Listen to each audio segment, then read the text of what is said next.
Entertainment வழங்கும் கார்த்தி மற்றும் அரவிந்த் சாமி நடிப்பில் மெய்யழகன் செப்டம்பர் 27 முதல் உங்கள் அபிமான திரையரங்குகளில். செந்தில் பாலாஜி சிறை செல்வார் என்று கூறியது என்னவாய், இப்போது தியாகி என்று கூறுவது என்னவா என பாஜக மாநில ஒருங்கிணைப்பாளர் எச். ராஜா விமர்சித்துள்ளார். திருவள்ளூர் மாவட்டம் மணவாள நகரில் நடைபெற்ற பாஜக நிகழ்ச்சியில் பங்கேற்ற பின் செய்தியாளர்களிடம் பேசிய அவர், திருப்பூர், கோவை, கிருஷ்ணகிரி பகுதிகளில் பங்களாதேஷைச் சேர்ந்தவர்கள் ஊடுருவி இருப்பதாகவும் புலம்பெயர்ந்த தொழிலாளர்களின் ஆவணங்களை சரிபார்க்க வேண்டும் என்றும் அவர் தெரிவித்தார். மேலும் செந்தில் பாலாஜி சிறைக்கு செல்வார் என்று கூறிய ஸ்டாலின் இப்போது தியாகி என்று கூறுவதாக சுட்டிக்காட்டினார். நான் சொல்றேன், இது இந்த வடிவேலை நினைக்காமலே இருக்க முடியல. நம்ம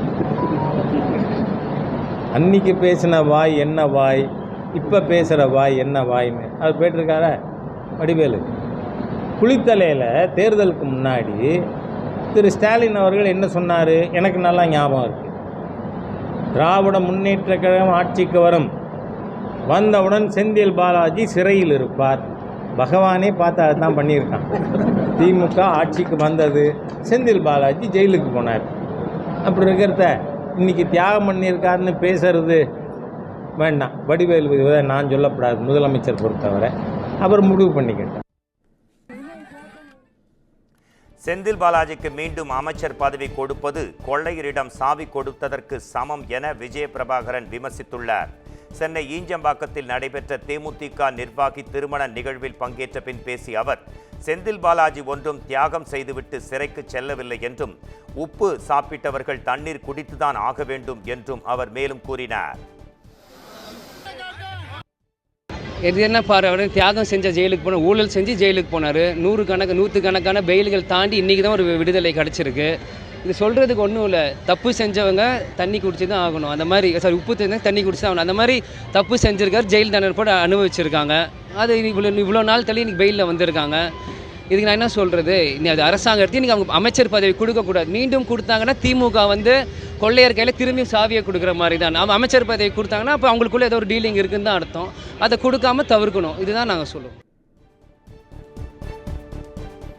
முன்னாள் அமைச்சர் செந்தில் பாலாஜி மீது குற்றம் சாட்டியதே திமுக தான் என தமிழ் மாநில காங்கிரஸ் கட்சியின் தலைவர் ஜி.கே. வாசன் தெரிவித்திருக்கிறார். கடலூரில் நடைபெற்ற நிகழ்ச்சி ஒன்றில் பங்கேற்ற பின் செய்தியாளர்களிடம் பேசிய அவர், செந்தில் பாலாஜி மீண்டும் அமைச்சராவார் என்பது ஆட்சியாளர்களின் கருத்து. ஆனால் ஆட்சியாளர்களின் சரி தவறை மக்கள் கவனித்துக் கொண்டிருப்பதாக கூறினார்.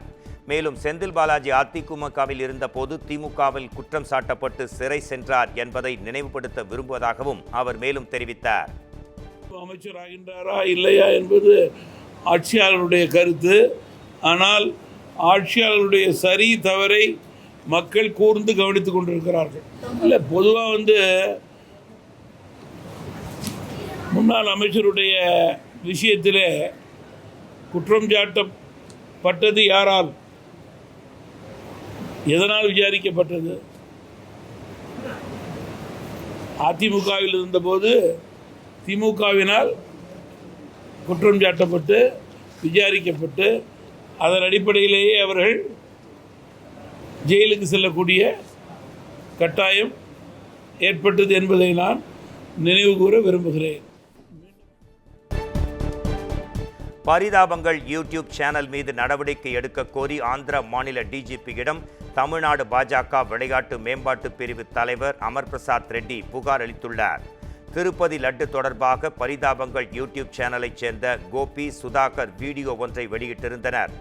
இந்த நிலையில் இந்து மத நம்பிக்கையை புண்படுத்தி புனித பிரசாதத்தை இழிவுபடுத்தும் வகையிலும் நாட்டின் பன்முகத்தன்மைக்கு கேடு விளைவிக்கும் வகையிலும் வீடியோவில் கருத்துகள் இடம்பெற்றிருப்பதாக அமர் பிரசாத் ரெட்டி தனது எக்ஸ் சமூக வலைதள பக்கத்தில் தெரிவித்திருந்தார். மேலும் இது தொடர்பாக ஆந்திர டிஜிபி வழக்கு பதிவு செய்ய வேண்டும் என்றும் அமர் பிரசாத் ரெட்டி கடிதம் ஒன்றை எழுதியுள்ளார். 21 ஆண்டுகளுக்கு பிறகு சென்னை மெரினா கடற்கரையில் இந்திய விமானப்படையின் வான்வழி சாகச நிகழ்ச்சி நடைபெறவுள்ளது. ஆண்டுதோறும் அக்டோபர் 8ஆம் தேதி இந்திய விமானப்படை தினம் கொண்டாடப்பட்டு வருகிறது.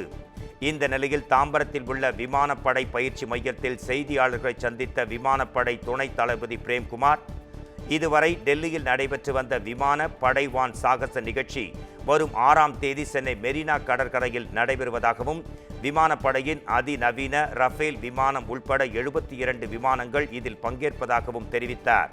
இந்த சாகச நிகழ்ச்சியை லிம்கா சாதனையாக நிகழ்த்த இருப்பதாகவும் அவர் குறிப்பிட்டுள்ளார். புதுச்சேரியைச் சேர்ந்த சிறுமிக்கு ஆபாச வீடியோ அனுப்பி தொந்தரவு செய்த பிரபல யூடியூபரின் அக்கா மகனை போலீசார் கைது செய்தனர். புதுச்சேரியைச் சேர்ந்த 11ஆம் வகுப்பு படிக்கும் சிறுமியுடன் அஷ்ரப் அலி என்ற இளைஞர் இன்ஸ்டாகிராம் மூலம் பழகி வந்திருக்கிறார். பழகிய 15 நாட்களில் சிறுமியை காதலிப்பதாக கூறிய அந்த இளைஞர் தனது ஆபாச வீடியோக்களை அனுப்பியதோடு சிறுமியை மிரட்டியதாகவும் கூறப்படுகிறது. இது குறித்து அறிந்த சிறுமியின் தாயார் அளித்த புகாரின் பேரில் அஷ்ரப் அலியை போலீசார் கைது செய்தனர். கைது செய்யப்பட்ட நபர் பிரபல யூடியூபரான ரவுடி பேபி என்ற திருச்சி சூர்யாவின் அக்கா மகன் அஷ்ரப் அலி என்பது குறிப்பிடத்தக்கது.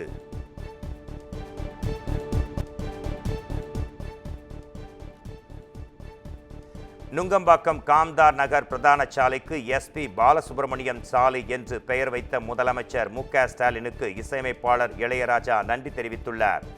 இது தொடர்பாக அவர் எக்ஸ் தள பக்கத்தில் வெளியிட்டுள்ள பதிவில், என் நண்பன் பாலுவின் நினைவாக அவர் வாழ்ந்த இல்லம் அமைந்துள்ள சாலைக்கு SP பாலசுப்ரமணியம் சாலை என்று பெயரை மாற்றி வைத்ததற்காக தமிழக முதல்வர் மு.க. ஸ்டாலினுக்கு தமிழக மக்களின் சார்பிலும் திரையுலகத்தின் சார்பிலும் நன்றியை தெரிவித்துக் கொள்கிறேன் என்று குறிப்பிட்டுள்ளார்.